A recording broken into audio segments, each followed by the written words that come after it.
Hello and welcome back to Raise the Trident. My name is Jake, and today we are back with another video. It's gonna be a little bit different than what I've done before. So if you go to at the Jage page on Twitter, Jage is a really great not only Twitter account, but he does do articles as well on Substack. So you should go check out his stuff. He put out a Google form for the public to fill out, and it's a lot of different Mariners questions and some general questions as well to see who knows ball the most. And so today this is what we're going to go through. I'm going to go through all of the questions and we're going to make our predictions. This will obviously be circled back at the end of the year or after the year is over to see how many we got right, and he'll shout me out if I win and I know the most ball out of the I guess Mariners Twitter space. I don't know. I think I know I don't know a whole lot of ball, so we're gonna put that to the test to see how much I do or don't know. So go check out Jage's stuff, but we're gonna get right into it. So there's I think like 4 pages of questions that we're gonna go through, and we're just gonna get right into it. So this very first page is I initially read this as offensive, as in like I would take offense and cry at these questions, but he meant offensive, like just offense stuff. So that makes a lot more sense. But first question: which position player will have the highest F-WAR in 2025? So we have options of Julio Rodriguez, JP Crawford, Cal Raleigh, Luke Raley, Randy Arozarena, and Victor Robles, or we could write in someone. And if we write in someone, we get double the points if that ends up being correct. So when we're talking about highest F-WAR here, I think there's only a few players that are really candidates for that. Julio Rodriguez, obviously. Cal Raleigh, too. He can get some good F-WAR. And then Victor Robles, maybe, just in the sense of if he does have a good year again, he's not going to hit to the same batting average that he did last year, which was like 370. That's not going to happen. But if he can get on base a pretty good amount and steal a lot of bases, I could see that F-WAR going up, and he's a decent defender as well. So potentially that could happen. So I feel like this is kind of a 3-person race. JP Crawford, he's only had really one great year when it came to F-WAR standards, which was in 2023. Luke Raley, I just feel like we don't necessarily know a whole lot about what his role is going to be. We feel like it's going to be first base, but it feels like he hasn't played that a whole lot in spring training. But regardless, I just don't see Luke Raley being a 4-win or above player. And then Randy Arozarena, he definitely could be a factor in here. I don't think he is going to beat like a Julio Rodriguez or Cal Raleigh. So for Victor Robles, I think it's a bit too much of a gamble to guess that it would be Victor Robles. So to me, this is down to Julio Rodriguez and Cal Raleigh. I think we're going to get, I'm optimistic that we're going to get the bounce back year that we've been hoping to have from Julio. I think we do finally get that kind of MVP contention year from him. I think we'll get a bit more consistency, hopefully, from him. And yeah, I think that'll definitely help his F-WAR. And hopefully he, no injuries or anything like that. He plays a full year with his defense, some good stolen bases again. I think we could get a 30-30 year. And I think Julio Rodriguez will lead the team in F-WAR, or at least the position players in F-WAR this year. So I'm going to go with the safe bet on this one. The next question: how many wins or F-WAR will Julio Rodriguez be worth in 2025? So we can go as high as 8.1 or above, and we can go less than 3. Other than that, we're just all in that range here. I don't think it's going to be 8.1 or above. That is for your superstar, MVP guys, which I know Julio can be an MVP guy. I don't know if he quite is to the level of having an 8.1 or above season just yet. That's something I would expect from like a Bobby Witt right now, probably. And I think Bobby Witt's still a little bit ahead of Julio right now. So I'm not going to guess that.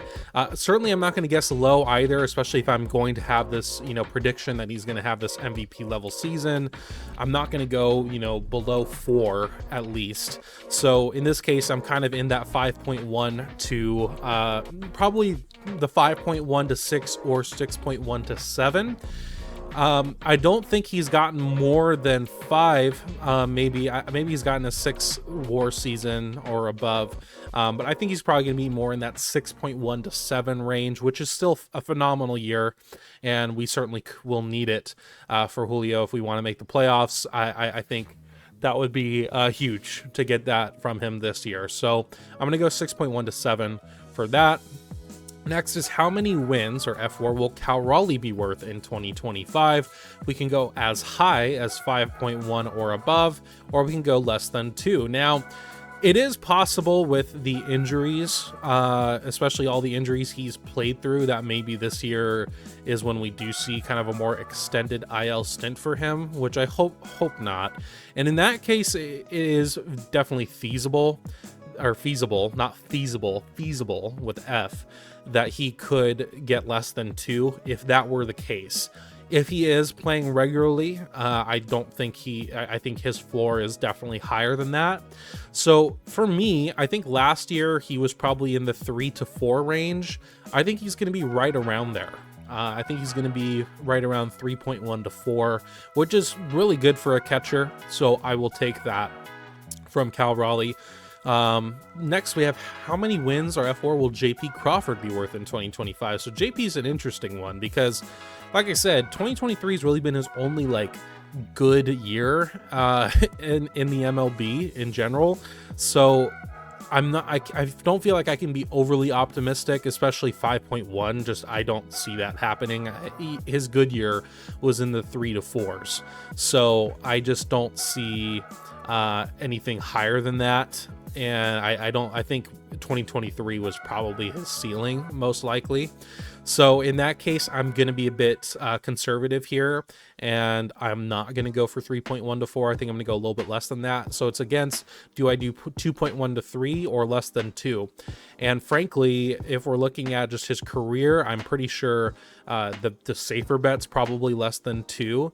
So I'm going to go with less than 2. Unfortunately, I do think, JP Crawford could have another bounce back season from last year. That's certainly possible. And, ultimately I'm rooting for him to be a really good and productive player. It's just, if I'm going to go off of just kind of who he's been through his career, because people like to think that like 2023 JP Crawford is like who he is as a player. That's actually the outlier season for him, unfortunately. So unfortunately, I'm going to go less than 2 for JP Crawford. Next one, how many wins or F4 will Randy Arozarena be worth in 2025? So I can go as high as 4.1 or above. I can go less than 1. I don't think it's going to be less than 1. He would have to probably have a really huge IL stint for that to happen. I do think having a full year now with him is going to be helpful. I think he's had time to kind of get over the trade from Tampa Bay, get his family, moved here potentially if that's what he's done, and be a bit more comfortable in Seattle. With that said, I'm probably going to be either in the 2.1 to 3 or the 3.1 to 4 range. I think the safer bet's probably 2.1 to 3. So I'm going to go with that because, that's not a bad season ultimately, but that's a pretty, I don't know if that's league average per se, but I think that's fine for Randy Arozarena. 2.1 to 3, hopefully a bit in the higher range of that, of course. And I would, be happy if he goes even higher than that and proves me wrong. That'd be really cool. Next one, how many wins or F4 will Luke Raley be worth in 2025? So I said a little bit earlier, like Luke Raley is a very interesting case because he's probably going to be our main first baseman. I would imagine he's going to be the strong side platoon at first base with Donovan Solano. That's certainly what's been recommended by other people, and that makes a lot of sense to me. So I'm fine with going with that. So what is his F4 going to be though? I don't think, we're going to get over 4. That would be a monster season from him. He had a good season last year. He's actually ultimately one of our better hitters, even if it didn't fully feel like it. But do I think he's certainly not going to be less than 1? I don't think that. I think we're probably looking also at the 2.1 to 3 range. something like that, probably on the lower part of that 2.1 to 3. That's going to be my guess. I don't really have a whole lot more to go off of. He's going to get more ABs, which is nice. And yeah, really excited to see what he does. He led our team in home runs last year. Hopefully he does it again. That would be cool.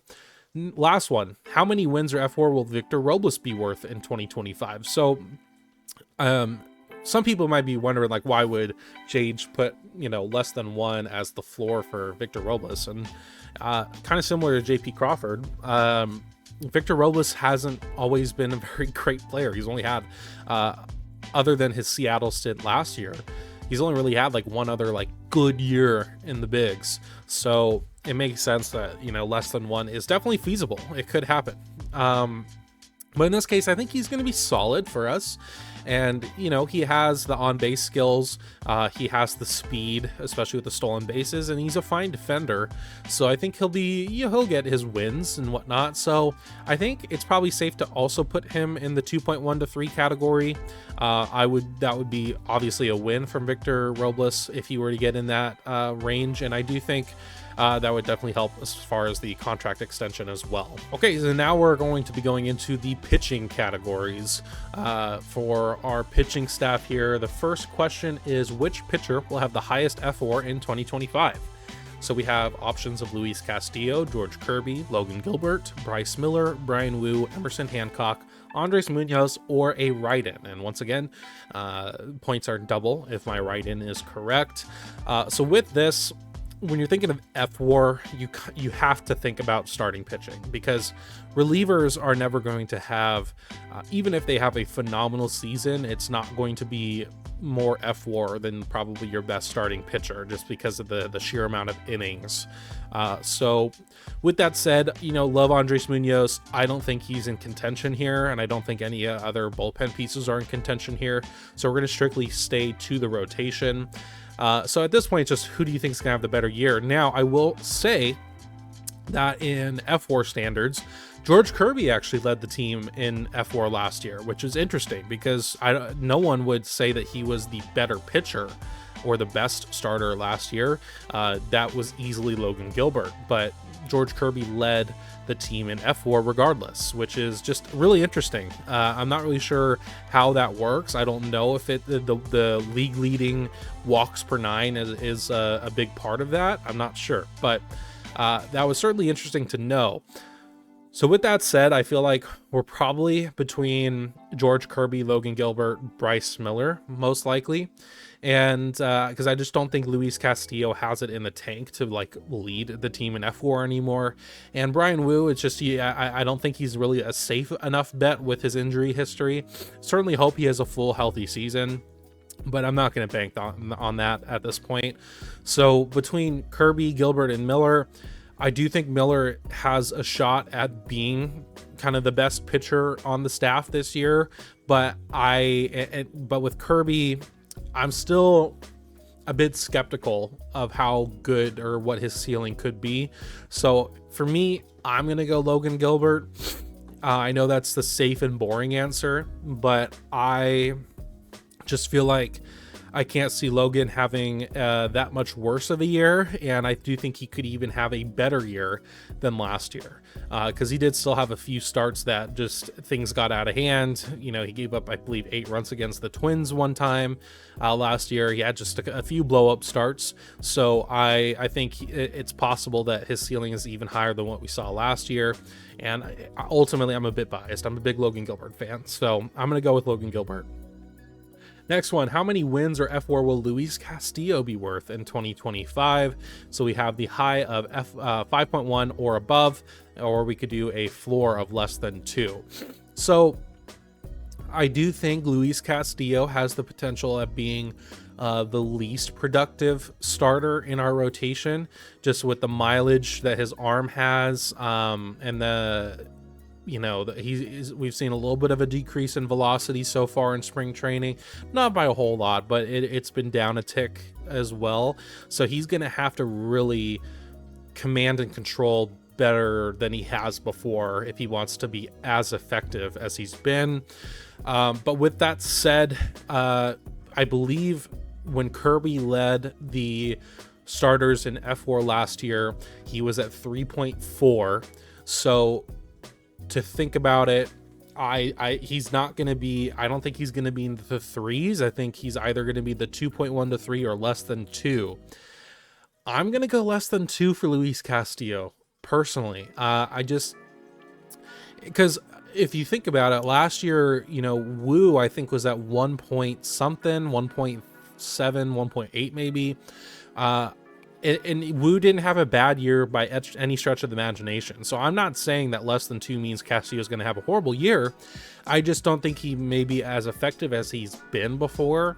So I'm going to go less than 2. I'm going to be a bit of the I guess, low man on Luis Castillo. And once again, prove me wrong. I'm fine with that because that means we're in a pretty good position. How many wins or F4 will Logan Gilbert be worth in 2025? So once again, Logan Gilbert was a top 3. He was a finalist in the Cy Young award vote. Yeah, I think he was second, the runner-up in Cy Young last year in the AL, and that was with a F4 of about 3.2. So it's a matter of, you know, how much more can he get? I don't really know. So with that said, I feel like 3.1 to 4, I guess. If I think he's going to do a little bit better than he did last year, then I just don't know if he would go more than 4 if he was already at 3.2 and it was second in AL Cy Young. So I think I'm going to go 3.1 to 4 for Logan Gilbert. I think that might be the safer answer, and we're going to go with that. How many F wins or F4 will George Kirby be worth in 2025? Now, George, once again, when he led the team last year in F4, it was at 3.4, and that wasn't the best George Kirby year. And I don't know if he's going to have a better or worse year than last year. I think 3.1 to 4 is fine, because I feel like George, that was kind of more of an average year for Kirby, probably more likely than not. I would like to be a bit optimistic that he is going to have a better year, and in that case, I don't think he's going to do a whole lot better than 3.4. So I think we're probably safe in the 3.1 to 4 category there. How many wins or F4 will Bryce Miller be worth in 2025? So, like I said, Miller probably has the potentially highest. I mean, he could be a Cy Young winner this year, potentially. He's added a cutter now. He's now up to 7 pitches. His movement has been good so far in spring training. His splitter is still looking really nasty as well. So he has a good potential at being kind of a front runner with Logan Gilbert and George Kirby for that top 3, or that, you know, that ace pitcher. He's not there yet, but he might be by the end of the year. With that said, I think we're going to be in the 3.1 to 4, probably. I think he's going to kind of close the gap a little bit to Gilbert and Kirby, and I think he's going to be right on their heels at least, which would put him in that 3.1 to 4 category. And then how many wins or F4 will Brian Wu be worth in 2025? So Wu, I mean, when he's pitching, I think he'll be fine. It's just a matter of, will we have injury concerns again? Will he miss time this year? And it's hard to predict that, obviously. I would love for him to have a full healthy year just to really see what that looks like for him. With that said, I have a hard time believing that will happen, so I'm going to go a little bit lower than the other big 3. I'm going to go 2.1 to 3. I think Brian Wu is going to surpass Castillo a bit as well in the F4 category. And then how many wins or F4 will Emerson Hancock be worth in 2025? I simply just don't think he's going to pitch enough to break F1 F4. I think Hancock is a fine spot starter. He, you know, more often than not, at least last year, he gave you a chance to win the game, which is all you can really expect from him. I mean, you're not expecting him to be in the Cy Young conversation. So I'm going to go less than 1, just due to the amount of, I just don't think he's going to pitch enough to be able to get past that 1 mark. If he pitches enough, I could see him in the 1.1 to 2 category maybe, which would be great. That's fine by me, but I'm going to go less than 1 for him. And then how many wins will Andres Munoz be worth in 2025? So once again, I mean, he's a reliever, so it's really tough for relievers to gain F4. I don't remember what his F4 was last year, but I think 2.1 to 3 is probably pushing it a little bit. So I'm going to go 1.1 to 2. Because once again, just relievers, it's hard. They just don't have the innings usually to get the F-WAR needed to get higher in that. And I think if he's going to be the closer, he's also not going to be pitching as much as like a Trent Thornton or something. So I'm going to go 1.1 to 2 for Munoz. And then who will lead the Mariners in saves this season? We have options of Andres Munoz, Matt Brash, Gregory Santos, Colin Snyder, or someone else. In this case, I think it's probably going to be one of those 4 people. I think you could potentially say Troy Taylor if a lot of things maybe go wrong and he gets thrust into that position. Maybe. I think he is kind of a bit of a dark horse candidate for that. However, I'm not going to go with Troy Taylor. I think I'm going to go with Andres Munoz because unless he gets injured, he's going to stay in that closing position. I'm excited to see Brash and Santos back, but I just don't think either of them are closers. Matt Brash, maybe if he comes back to what he was in 2023, but regardless, I think Brash, we don't know that yet, especially coming back from Tommy John, if he's going to be that good. So I'm going to go with Andres Munoz on this one. Do you want exclusive content? Because today you can become a member of the Raise the Trident channel for only $2.99, and you get some exclusive perks with that. Not only are you helping me financially, but you'll get 2-day early access to all videos except for breaking news, exclusive clips and segments from interviews, priority comment replies from me, and there will be some exclusive series as well. This is 100% optional. If you do not have the money, please do not spend it on me. However, if you do and you are willing to get some exclusive content, I appreciate it a lot. So once again, become a member today at Race to Trident. Go on desktop, you'll see the join button, click that, and you'll be all set up. Okay, so now we're going to go into page number 3. So we're going to be doing a few more more abstract questions for the Mariners here. So first of all, who other than Julio Rodriguez will have the most games played in the outfield in 2025? We do have options of Luke Raley, Mitch Haniger, Randy Arozarena, Victor Robles, or a right-in. So in this case, Luke Raley is most likely going to be our main first baseman, so I'm not going to put him. Mitch Haniger, just no chance, and things would have to go really wrong if he's going to get more games played than Julio, or the second most in the outfield. Randy Arozarena and Victor Robles is who is I guess the competition's for. And the way I'm going to think about it, I'm going to put Victor Robles, and the reason I say that is because I do think Arozarena could get more DH opportunities as well. I think Robles is more likely going to be just strictly an outfielder. I don't think he's going to get platoon unless he struggles. We do have a bit of I guess a worry here with Victor Robles, because obviously if he turns back into, Nationals Victor Robles, then he's probably going to not get as much playing time, period. But if he plays fine, then if I'm going against Randy Arozarena, I think Arozarena could get some DH opportunities here and there. He's certainly not as good of a defender as Robles, so there's more incentive to keep Robles out in the outfield than Arozarena. So I'm going to go with Victor Robles for this one. Next one, who will have more games played at third base in 2025? We have options of Donovan Solano, Jorge Polanco, Ben Williamson, Dylan Moore, or a right-in. For this, I'm going to go Jorge Polanco. Donovan Solano, I think, is going to be a bit of a platoon help at first base. He can also fill in at second base if need be, and third, so I think his time is just going to be simply too spread out for him to be getting more games played at third base. And then Ben Williamson, he's not going to make the opening day roster, so I think things would have to go pretty, there would have to be injuries, I think, for Ben Williamson to take over the third base role in a more full-time capacity. And Dylan Moore, kind of the same thing as Donovan Solano. I mean, he can just play anywhere in the infield, and he can play a little outfield if need be. I think he's going to be probably back in that super utility role, so I think he's going to be, once again, just too spread out. I think Jorge Polanco, most likely, if he stays healthy, is going to get the most games played at third base. Next, who other than Cal Raleigh will have more games played at catcher in 2025? So our options are Blake Hunt, Harry Ford, Mitch Garver, or a right-in. I don't see Harry coming up this year unless we're talking like September call-ups. Obviously, if Mitch Garver gets injured, then you could see Harry Ford called up. I'm going to go with Mitch Garver on this one. Blake Hunt, just don't see them giving him time other than Mitch Garver, just because they are paying Garver. So I think they're going to want to milk as much baseball as they can out of him, unless he's just totally dreadful again, which I'm an odd year Garver believer. Okay, I mean, call me crazy, but I'm an odd year Garver believer. I know it's not scientific at all, but baby, I'm on the train. And so I'm going to go Mitch Garver at more games played at catcher in 2025 behind Cal Raleigh.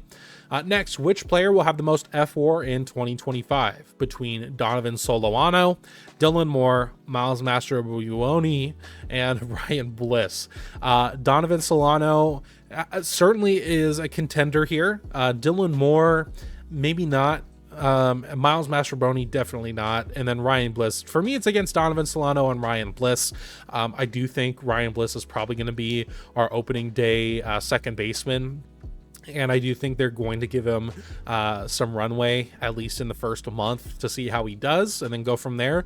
And I think Ryan Bliss has the potential of being a solid major leaguer. So I'm going to go with Ryan Bliss. Donovan Solano, maybe. I just don't know how often he's going to play with being a weak-sided platoon at first base and filling in for other positions as well. So I'm going to go with Ryan Bliss here.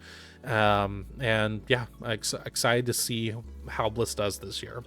Next, which player will have the most F4 in 2025 between Jorge Polanco, Mitch Garver, Victor Wilbus, or Luke Raley? So for this, Mitch Garver, he would have to hit really well when he's DHing to, I feel like, get there. Jorge Polanco, he's been solid for most of his career. I mean, for over a decade before he came, and last year, he had those injuries, so that could be part of it. Victor Robles and Luke Raley are big potentials as well. I'm going to go, though, with Luke Raley, and the reason I'm going to go with Luke Raley is because, once again, I see him being kind of our main first baseman this year, and the strong-sided first baseman as well. He led the team in home runs last year. His power is definitely still there, and I think Luke Raley is going to be a solid hitter for us in general and a fine defender. So I think I'm going to go with Luke Raley on this one here. Which prospect will have the most F4 in 2025? So we have options of Harry Ford, Cole Young, Tyler Locklear, Ben Williamson, or a write-in. So Harry Ford, I think, he's potentially behind Blake Hunt still when we're looking at the depth chart at catcher. I think it still goes probably Raleigh, Garver, Blake Hunt, and then Harry Ford. So I'm not going to go for Harry Ford in this one. Cole Young is the guy who is most likely going to debut this year, but it's just a matter of how good is he going to be when he comes up. We don't really know that. Tyler Locklear, I just don't see it. I certainly could see him getting innings for sure with, Luke Raley and Solano as our first baseman. I could see that happening with Tyler Locklear. So maybe Ben Williamson, I think he certainly has the defense to help out there. Is he a good enough bat? I don't really know. But I'm actually going to go with a write-in this time. I'm going to have at least one write-in here. And I'm going to go Logan Evans, who's really struggled in spring training. However, there is pretty much talk that he's probably going to be a bullpen piece at some point this year, and a lot of people think he's going to be pretty solid when he does get picked up here. So I'm going to go with Logan Evans. I feel like a pitcher is obviously a bit more of a for sure bet, I feel like, than a position player, because position players can come up and really struggle hitting. And not that prospects, pitchers can't come up and struggle pitching, but it sounds like Logan Evans is a pretty solid guy. Okay, now we're at the last page of this form, and now we're going to be going both how the Mariners are going to do this year in general and around the MLB. So let's get into it. So how many games will the Mariners win in 2025? So we have options of 101 plus down to less than 60. For me, and I've said it already a couple of different places here, I think we're going to be right around 88 wins and I know that's a bit optimistic, but I think the boys got it here. I'm gonna go with 86 to 89. I'm gonna be a little bit of the high man on the Mariners. I think it would be things that have to go insanely well if we're gonna break that 90 mark and above, and I just don't simply see this team being so bad unless like we just get absolutely wrecked by injuries that we're gonna be less than 80. And I'm gonna be a bit higher or more optimistic in the 80s here. Next, which playoff seed will the Mariners have? Okay, this is tough. I think they're going to win the division. I think the boys do it this year, and I know that's hard coming off the 2 years we've had, or the last 2 years, to say that. I think we get it done. I think we finally get it done and win the AL West and get the AL West crown. Once again, call me too optimistic. That's fine. I don't care. I'm going to go with winning the division. How far will the Mariners go in the playoffs? Well, obviously, I think they're going to make the playoffs if they win the division. So with this case, I couldn't really tell you who we would end up facing, so it's a little hard for me to predict that. But I do think I'm kind of between losing a divisional round and losing ALCS, because we're not going to be in the wild card if we win the division. So we're straight to the divisional round regardless. I think we're going to lose I think divisional round maybe. I could see that happening. It's either losing ALCS or divisional round. I'm trying not to be too optimistic here. I would love to see us get to the ALCS. That would be total vibes. I would be super stoked for that to happen if that's how the season ends and we get knocked out in the ALCS. Obviously it would be heartbreaking, and I would love for us to win the World Series. That's ultimately the goal.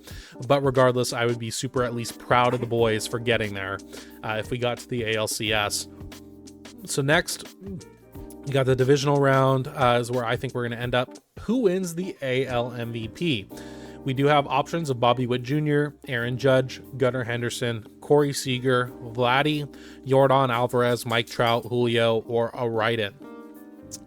So in this case, I said it earlier in this video, I'm a Bobby Witt fan, baby. And I think Bobby Witt is going to get it. I think he is the complete package. I think he's a 5-tool player. He's got the contact. He has the speed. He has the power. He has the fielding. I think he's a phenomenal player. I think he's a more all-around player than an Aaron Judge. And yeah, I think Bobby Witt Jr., baby, I'm on that train. Would love Julio Rodriguez, obviously, to win it. However, if I'm going to go with my prediction, I think Bobby Witt has a really strong case. I think he had a really strong case last year, and I think he's going to get it this year. Who wins the AL Cy Young? We have options of Tariq Skubal, Garrett Crochet, Cole Ragans, Logan Gilbert, Pablo Lopez, Jacob deGrom, Shane McClanahan, and Hunter Brown, or a write-in. So I did a fantasy draft a little bit ago for a private league with some people that I knew, and in the first, my first 2 picks was Paul Skeens and Cole Ragans. And I made a joke that, wow, look at, I drafted both the NL and AL Cy Young between Skeens and Ragans. I think I could put my money where my mouth is here. I'm going to put Cole Ragans. I have to stand by my statements and my words. I'm a man of my word. What can I say? Cole Ragans it is. Who wins the NL MVP? Okay, who wins the NL Cy Young? We have Paul Skeens, Zach Wheeler, Blake Snell, Corbin Burns, Chris Sale, Yoshinobu Yamamoto, can't say that 3 times fast, Sandy Alcantara, and Dylan Cease, or a write-in.